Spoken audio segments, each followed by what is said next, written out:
ಸ್ನೇಹಿತರೆ, ಮೀಡಿಯಾ ಮಾಸ್ಟರ್ಸ್ಗೆ ಸ್ವಾಗತ, ಸುಸ್ವಾಗತ. ಗೆಳೆಯರೆ, ವೇರ್ ಎವರ್ ಯು ಗೋ ಕರ್ಮ ಫಾಲೋಸ್ ಅನ್ನೋ ಒಂದು ಮಾತಿದೆ, ನೀವು ಕೇಳಿರಬೇಕು. ಆದರೆ ಪಾಕಿಸ್ತಾನ ಮತ್ತು ಬಾಂಗ್ಲಾದೇಶದಲ್ಲಿನ ಭಾರತ ವಿರೋಧಿಗಳಿದ್ದಾರೆ ನೋಡಿ, ಅವರ ವಿಷಯದಲ್ಲಿ ಈ ಮಾತು ಸ್ವಲ್ಪ ಬದಲಾಗತ್ತೆ.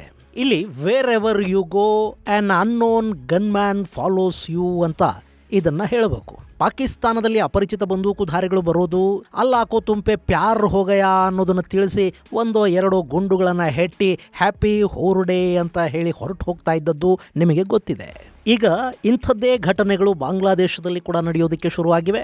ಅಲ್ಲಿ ಇತ್ತೀಚೆಗೆ ಕೆಲ ಹೈ ಪ್ರೊಫೈಲ್ ಜನ ಅನುಮಾನಾಸ್ಪದವಾಗಿ ಸಾವಿಗೀಡಾದರು. ಅದರಲ್ಲಿ ಅಮೆರಿಕಾದ ಸ್ಪೆಷಲ್ ಫೋರ್ಸ್ಗೆ ಸೇರಿದವರಿದ್ದರು, CIA ಏಜೆಂಟುಗಳಿದ್ರು, ಪಾಕಿಸ್ತಾನದ ISI ಏಜೆಂಟುಗಳು, ಟರ್ಕಿಯ ಒಂದಷ್ಟು ಜನ ಕೂಡ ಅತ್ಯಂತ ಸಂಶಯಾಸ್ಪದವಾಗಿ ಕೊನೆಯಾಗಿ ಹೋದರು.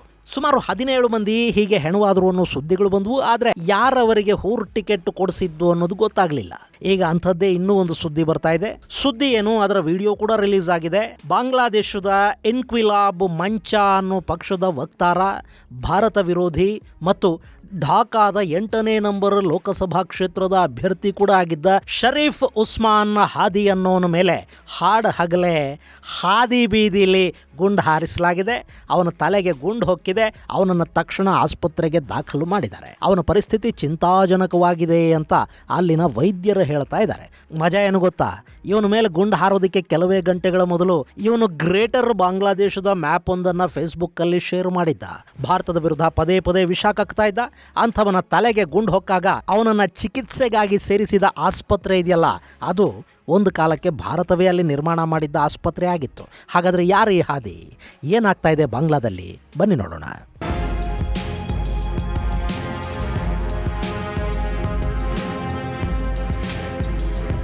ಗೆಳೆಯರೆ, ಬಾಂಗ್ಲಾದೇಶಕ್ಕೆ ಯೂನಸ್ ಹೆಗಲೇರಿ ಈಗಾಗಲೇ 1.25 ವರ್ಷ ಕಳೆದು ಹೋಗ್ತಾ ಇದೆ. ಈಗ ಅಲ್ಲಿ ಚುನಾವಣೆಗಳು ನಡೀಬೇಕು ಅಂತ ಅಲ್ಲಿನ ರಾಜಕೀಯ ಪಕ್ಷಗಳು ಹಾಗೂ ಸೇನಾ ಮುಖ್ಯಸ್ಥ ವಕಾರುಜ್ಜಮಾನ್ ಒತ್ತಡ ಹೇರೋದಕ್ಕೆ ಶುರು ಮಾಡಿದ ಮೇಲೆ ಈ ವೃದ್ಧ ಮಂಡೂಕ ಅಂತೂ ಚುನಾವಣೆ ನಡೆಸೋದಕ್ಕೆ ಒಪ್ಪಿಗೆಯನ್ನು ಕೊಟ್ಟಿದೆ ಮತ್ತು ಫೆಬ್ರವರಿ 12ನೇ ತಾರೀಕು ಅಲ್ಲಿ ಸಾರ್ವತ್ರಿಕ ಚುನಾವಣೆಗೆ ದಿನಾಂಕ ಕೂಡ ನಿಗದಿಯಾಗಿದೆ. ಅದರ ಜೊತೆ ಅವಾಮಿ ಲೀಗ್ ಅಂದ್ರೆ ಶೇಖ್ ಹಸೀನಾ ಅವರ ಪಕ್ಷದ ಮೇಲೆ ನಿಷೇಧವನ್ನ ಈ ಯೂನಸ್ ಹೇರಿದ್ದಾನೆ. ಒಂದು ರಾಜಕೀಯ ಪಕ್ಷವನ್ನ, ಅದರಲ್ಲೂ ಸಾಕಷ್ಟು ವರ್ಷ ದೇಶವನ್ನ ಆಳಿದ ಪಕ್ಷವನ್ನ ಬಹಿಷ್ಕರಿಸಿ ಅವರಿಗೆ ಚುನಾವಣೆಗೆ ನಿಲ್ಲೋದಕ್ಕೆ ಅವಕಾಶ ಕೊಡದೆ ಚುನಾವಣೆಗಳನ್ನು ನಡೆಸೋದಿದೆಯಲ್ಲ, ಅದು ಪಾರದರ್ಶಕ ಅಂತ ಅನ್ನಿಸ್ಕೊಳ್ಳೋದಿಲ್ಲ ಅಂತ ಅವಾಮಿ ಲೀಗ್ ಹೇಳ್ತಾ ಇದೆ. ಈ ಅವಾಮಿ ಲೀಗ್ನ ಅಭ್ಯರ್ಥಿಗಳು ಚುನಾವಣೆಯಲ್ಲಿ ಸ್ವತಂತ್ರವಾಗಿ ಸ್ಪರ್ಧೆ ಮಾಡ್ತಾರಾ ಅಥವಾ ಚುನಾವಣೆಗಳನ್ನೇ ಬಹಿಷ್ಕಾರ ಮಾಡ್ತಾರಾ ಅನ್ನೋದಿನ್ನೂ ಗೊತ್ತಿಲ್ಲ. ಇನ್ನು ಅಲ್ಲಿನ ಮತ್ತೊಂದು ಪ್ರಮುಖ ಪಕ್ಷ BNP ದೊಡ್ಡ ಮಟ್ಟದಲ್ಲಿ ಚುನಾವಣೆಗೆ ಸಿದ್ಧ ಆಗಿದೆ. ಆದರೆ ಆ ಪಕ್ಷದ ನಾಯಕಿ ಮಾಜಿ ಪ್ರಧಾನಿ ಖಲೀದಾ ಜಿಯಾ ಆರೋಗ್ಯ ಸಂಪೂರ್ಣವಾಗಿ ಹದಗೆಟ್ಟಿದ್ದು ಆಕೆ ಲಂಡನ್ಗೆ ಶಿಫ್ಟ್ ಆಗಿದ್ದಾರೆ ಮತ್ತು ಅಲ್ಲಿ ಚಿಕಿತ್ಸೆಯನ್ನು ಪಡಿತಾ ಇದ್ದಾರೆ. ಸೊ ಈ ಬಾರಿ BNPಯ ಸಂಪೂರ್ಣ ಹೊಣೆ ಖಲೀದಾ ಅವರ ಮಗ ತಾರಿಕ್ ರೆಹಮಾನ್ ಹೊತ್ತಿದ್ದಾರೆ. ಆತನನ್ನು ಬಾಂಗ್ಲಾದ ಮುಂದಿನ ಪ್ರಧಾನಿ ಅಂತ ಬಿಂಬಿಸಲಾಗ್ತಾ ಇದೆ. ಮತ್ತೊಂದು ಕಡೆ ಈ ಕಪ್ಪೆರಾಯ ಯೂನಸ್ ಬಾಂಗ್ಲಾದಲ್ಲಿ ಅಧಿಕಾರವನ್ನು ತನ್ನ ಕೈಗೆ ತಗೊಳ್ಳೋದಕ್ಕೆ ಕಾರಣ ಆದ ಅಲ್ಲಿನ ಸೋಕಾಲ್ಡ್ ಸ್ಟೂಡೆಂಟ್ಸ್ ಇದಾರಲ್ಲ, ಅದೇ ಹಸೀನಾ ಅವರ ಮನೆಗೆ ನುಗ್ಗಿ ಅವರ ಒಳ ಉಡುಪುಗಳನ್ನು ಬಿಡದೆ ದೋಚಿದ ಬಾಂಗ್ಲಾದ ವಿದ್ಯಾರ್ಥಿಗಳಿದ್ದಾರೆ ನೋಡಿ, ಅವರು ಅವರದ್ದೇ ಪಕ್ಷನಲ್ಲಿ ಮಾಡಿಕೊಂಡಿದ್ದಾರೆ. ಅದಕ್ಕೆ NCP ಅಂತ ಹೆಸರಿಟ್ಟಿದ್ದಾರೆ. ಅವ್ರ ಜೊತೆ ಜಮಾತೆ ಇಸ್ಲಾಮಿ ಅನ್ನೋ ಮೂಲಭೂತವಾದಿ ಮುಲ್ಲಾಗಳ ಪಾರ್ಟಿ ಕೂಡ ಚುನಾವಣೆಯಲ್ಲಿ ಸ್ಪರ್ಧೆ ಮಾಡುತ್ತೆ. ಅಲ್ಲಿ ಬಿಡಿಯಪ್ಪ, ಎಲ್ಲ ಪಾರ್ಟಿಗಳಲ್ಲೂ ಇರೋದು ಮೂಲಭೂತವಾದಿಗಳೇ. ಹೀಗಾಗಿ ಇವರನ್ನು ಪ್ರತ್ಯೇಕ ಮೂಲಭೂತವಾದಿಗಳು ಅಂತ ಹೇಳೋದ್ರಲ್ಲಿ ಅರ್ಥ ಇಲ್ಲ. ಆದರೆ ಅವರೆಲ್ಲರಿಗಿಂತ ಇವರು ಸ್ವಲ್ಪ ಹೆಚ್ಚು ಕಮ್ಯುನಲ್ ಎಲಿಮೆಂಟುಗಳು ಅಷ್ಟೇ. ಇದರ ಜೊತೆ ಇನ್ಕ್ವಿಲಾಬ್ ಮಂಚ, ಅದು ಇದು ಇನ್ನೊಂದಷ್ಟು ಸಣ್ಣ ಪುಟ್ಟ ಪಕ್ಷಗಳು, ಪಕ್ಷೇತರರು ಕೂಡ ಚುನಾವಣಾ ಕಣದಲ್ಲಿರ್ತಾರೆ. ಬಾಂಗ್ಲಾದಲ್ಲಿ ಈಗಾಗಲೇ ಚುನಾವಣಾ ಪ್ರಚಾರ ಕೂಡ ಶುರುವಾಗಿದೆ. ಇದೇ ಹೊತ್ತಲ್ಲಿ ಚುನಾವಣೆಗೆ ಸ್ಪರ್ಧೆ ಮಾಡಿರೋರ ಪೈಕಿ ಈ ಶರೀಫ್ ಉಸ್ಮಾನ್ ಹಾದಿ ಕೂಡ ಒಬ್ಬ. ಇವನು ಢಾಕಾದ 8ನೇ ಲೋಕಸಭಾ ಕ್ಷೇತ್ರದಿಂದ ಸ್ಪರ್ಧೆ ಮಾಡಿದ್ದ ಮತ್ತು ಚುನಾವಣಾ ಪ್ರಚಾರನ ಕೂಡ ಆರಂಭ ಮಾಡಿದ್ದ.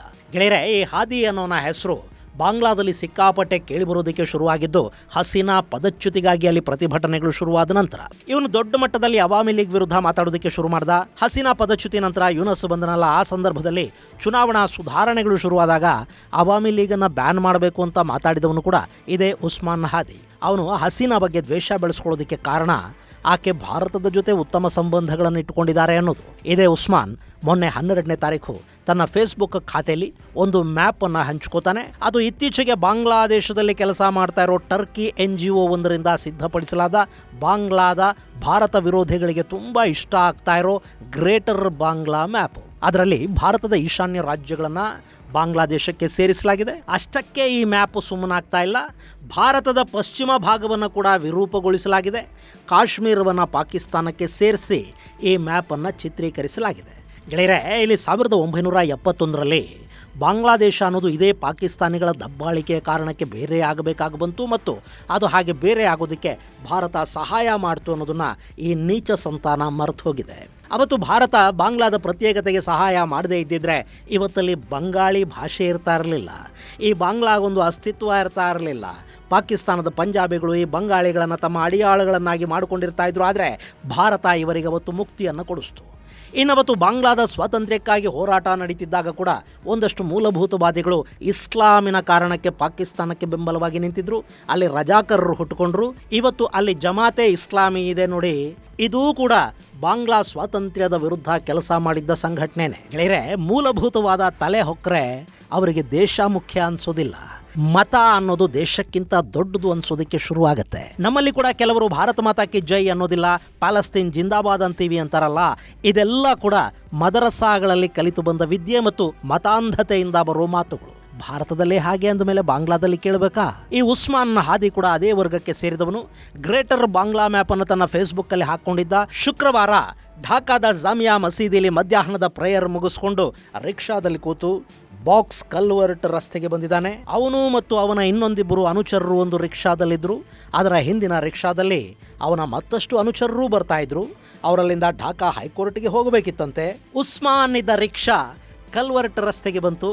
ಆಗ ಸಮಯ ಮಧ್ಯಾಹ್ನ 2:25 ಆಗಿತ್ತು. ಆ ರಿಕ್ಷಾದ ಹಿಂದೆ ಒಂದು ಮೋಟರ್ ಬೈಕ್ ಫಾಲೋ ಮಾಡೋದಕ್ಕೆ ಶುರು ಮಾಡ್ತು. ಬೈಕಲ್ಲಿದ್ದವರು ಹೆಲ್ಮೆಟ್ ಅನ್ನು ಹಾಕೊಂಡಿದ್ರು. ಪಾಪ ಟ್ರಾಫಿಕ್ ರೂಲ್ಸ್ ಅನ್ನು ತುಂಬಾ ಚೆನ್ನಾಗಿ ಫಾಲೋ ಮಾಡ್ತಾ ಇದ್ರು. ಆ ರಿಕ್ಷಾನ ಬಲಗಡೆಯಿಂದಲೇ ಓವರ್ಟೇಕ್ ಮಾಡೋ ಹಾಗೆ ಬಂದ್ರು. ಬೈಕು ರಿಕ್ಷಾದ ಸಮೀಪ ಬರ್ತಿದ್ದಂತೆ ಹಿಂದೆ ಕೂತಿದ್ದವನು ರಿವಾಲ್ವರ್ ತೆಗೆದ. ಫಟ್ ಫಟ್ ಫಟ್ ಅಂತ ಒಂದಷ್ಟು ಸದ್ದು ಕೇಳಿಸ್ತು. ರಿಕ್ಷಾದಲ್ಲಿದ್ದ ಉಸ್ಮಾನ್ ಕೆಳಗೆ ಬಿದ್ದ. ಏನಾಯ್ತು ಅಂತ ಅಲ್ಲಿದ್ದ ಜನ ತಿರುಗಿ ನೋಡೋ ಮೊದಲೇ ಬೈಕು ಆ ಟ್ರಾಫಿಕ್ಕಲ್ಲಿ ಮಾಯ ಆಯಿತು. ಉಸ್ಮಾನ್ ರಕ್ತದ ಮಡುವಲ್ಲಿ ಬಿದ್ದಿದ್ದ. ಅವನ ಹಿಂದೆ ಅವನ ಅನುಚರರು ಇನ್ನೂ ಒಂದು ರಿಕ್ಷಾದಲ್ಲಿ ಬರ್ತಿದ್ರಲ್ಲ, ಅವರು ಅಲ್ಲಿಗೆ ಬಂದರು. ತಕ್ಷಣ ಅವನನ್ನು ಢಾಕಾ ಮೆಡಿಕಲ್ ಕಾಲೇಜ್ ಹಾಸ್ಪಿಟ್ಲಿಗೆ ಕರೆದೊಯ್ಯಲಾಯಿತು. ಅಲ್ಲಿಂದ ಎವರ್ ಕೇರ್ ಆಸ್ಪತ್ರೆಗೆ ಅವನನ್ನು ಶಿಫ್ಟ್ ಮಾಡಿದರು.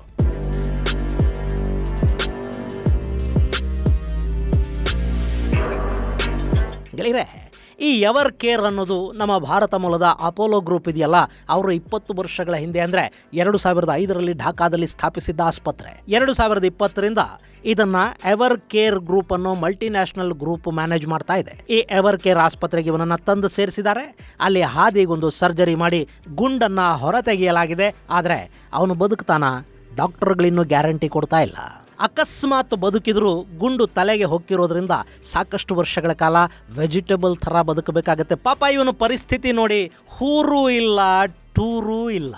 ಅವನನ್ನು ಊರು ಯಾತ್ರೆಗೆ ಕಳುಹಿಸಬೇಕು ಅಂತ ಇಲ್ಲಿಂದ ಪ್ರಯತ್ನಗಳನ್ನು ಮಾಡಿದರೂ ಕೂಡ ಅಲ್ಲಿ ಬಹುಶಃ ಸ್ಟಾಕ್ ಮುಗಿದು ಹೋಗಿತ್ತೇನೋ. ಇವನನ್ನು ಇಲ್ಲೇ ಇರೋದಕ್ಕೆ ಬಿಟ್ಟಿದ್ದಾರೆ. ಇವನಿಗಿನ್ನೂ ಟೈಮ್ ಬಂದಿಲ್ಲ. ಇನ್ನು ಈ ಉಸ್ಮಾನ್ ಹಾದಿಯನ್ನು ಕೊಲ್ಲೋದಕ್ಕೆ ಪ್ರಯತ್ನ ಪಟ್ಟವರು ಯಾರು, ಯಾಕೆ ಗೊತ್ತಿಲ್ಲ. ಈ ಘಟನೆಯ ನಂತರ ಬಾಂಗ್ಲಾದಲ್ಲಿ ಸಾಕಷ್ಟು ಜನಕ್ಕೆ ಭಯ ಅಂತೂ ಶುರುವಾಗಿದೆ. ಹೀಗಾಗಿ ಅಲ್ಲಿ ಮತ್ತೆ ಢಾಕಾದಲ್ಲಿ ಆಪರೇಷನ್ ಡೆವಿಲ್ ಹಂಟ್ ಶುರು ಮಾಡ್ತಾ ಇದ್ದೀವಿ. ಅಕ್ರಮ ಶಸ್ತ್ರಾಸ್ತ್ರಗಳನ್ನು ಹೊಂದಿರೋರನ್ನು ಹುಡುಕ್ತೀವಿ, ಕಠಿಣ ಕ್ರಮಗಳನ್ನು ಕೈಗೊಳ್ತೀವಿ, ಭದ್ರತೆಯನ್ನು ಹೆಚ್ಚು ಮಾಡ್ತೀವಿ ಅಂತೆಲ್ಲ ಬಾಂಗ್ಲಾದ ಗೃಹ ಸಚಿವ ಜಹಾಂಗೀರ್ ಆಲಂ ಚೌಧರಿ ಹೇಳಿದ್ದಾನೆ. ಅಲ್ಲಿ ಬಂದೋಬಸ್ತನ್ನು ಹೆಚ್ಚು ಮಾಡಲಾಗ್ತಾ ಇದೆ. ಜೊತೆಗೆ ಗುಂಡು ಹಾರಿಸಿದವರು ಯಾರು ಅನ್ನೋ ಬಗ್ಗೆ ಸುಳಿವು ಕೊಟ್ಟರೆ 50 ಲಕ್ಷ ಬಹುಮಾನ ಕೊಡೋದಾಗಿ ಬಾಂಗ್ಲಾದ ಯೂನಸ್ ಸರ್ಕಾರ ಹೇಳಿದೆ. 50 ಲಕ್ಷ ಅಷ್ಟು ಹಣವನ್ನು ಅವ್ರು ಕೊಡ್ತಾರಾ? ಕೊಡೋದಕ್ಕೆ ಗುಂಡು ಹಾರಿಸಿದವರು ಯಾರು ಅನ್ನೋದು ಪತ್ತೆ ಆಗಬೇಕಲ್ಲ. ಅವರು ಸಿಗೋದಿಲ್ಲ ಅನ್ನೋದು ಯೂನಸ್ಗೂ ಗೊತ್ತು. ಹೀಗಾಗಿ ಅಷ್ಟೊಂದು ಬಹುಮಾನವನ್ನು ಅಲ್ಲಿ ಘೋಷಣೆ ಮಾಡಲಾಗಿದೆ. ಅಂತೂ ಈಗ ಬಾಂಗ್ಲಾ ಕೂಡ ಪಾಕಿಸ್ತಾನದ ಹಾಗೆ ಅನ್ನೋನ್ ಗನ್ಮ್ಯಾನ್ಗಳ ಭಯದಲ್ಲಿ ನರಳೋದಕ್ಕೆ ಶುರುವಾಗಿದೆ. ಪಾಕಿಸ್ತಾನದ ಜೊತೆ ನಂಟಸ್ತಿಕೆ ಮಾಡಿದ ಮೇಲೆ ಇಷ್ಟಾಗಲೇಬೇಕು ತಾನೇ. ಇದು ಗೆಳೆಯರೆ ಬಾಂಗ್ಲಾದಲ್ಲಿ ಶುರುವಾಗಿರೋ ಹೂರ್ ಟೂರ್ ಕುರಿತಾದ ಒಂದಷ್ಟು ಮಾಹಿತಿ. ಮುಂದಿನ ಸಂಚಿಕೆಯಲ್ಲಿ ಮತ್ತಷ್ಟು ವಿಶೇಷಗಳ ಜೊತೆ ಮತ್ತೆ ಭೇಟಿಯಾಗೋಣ. ಅಲ್ಲಿವರೆಗೆ ಜೈ ಹಿಂದ್, ಜೈ ಕರ್ನಾಟಕ.